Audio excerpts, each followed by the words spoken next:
Bharatiya Janata party సైనికులందరూ ప్రజాస్వామిక పోరాటానికి సిద్ధం కావాలని అసెంబ్లీ ప్రభారి బద్దం లింగారెడ్డి అన్నారు. ఇక ఆదిలాబాద్ జిల్లా కేంద్రంలోని బీజేపీ జిల్లా కార్యాలయంలో పోలింగ్ బూత్ నాయకులతో సమావేశం నిర్వహించారు. ఆయన ముఖ్య అతిథిగా హాజరై పలు అంశాలు ప్రస్తావిస్తూ దిశానిర్దేశం చేశారు. రాబోయే 3-4 నెలల్లోనే అసెంబ్లీ ఎన్నికలు జరిగే అవకాశం ఉందని, ప్రతి కార్యకర్త అందుకు సన్నద్ధం కావాలని పిలుపునిచ్చారు.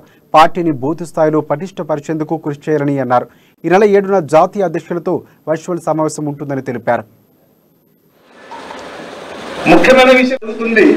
ఆ వర్చువల్ మీటింగ్ లో ఒక ముఖ్యమైన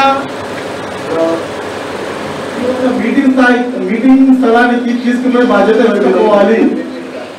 ఈ రోజు బూత్ స్థాయి దాకా ఒక కమిటీ రూపంలో పనిచేస్తున్నది. ఒక బూత్ సంబంధించిన శక్తి కేంద్రీకరణకు చేశారు. మాట్లాడి ఆ ఒక్క కార్యక్రమంలో మీరు ఎలా రావాలని మీరు ప్రవాస్ చేయండి.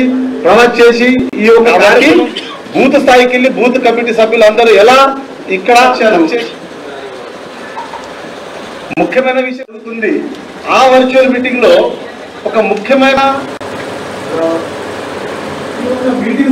మీటింగ్ స్థలానికి తీసుకునే బాధ్యత పెట్టుకోవాలి.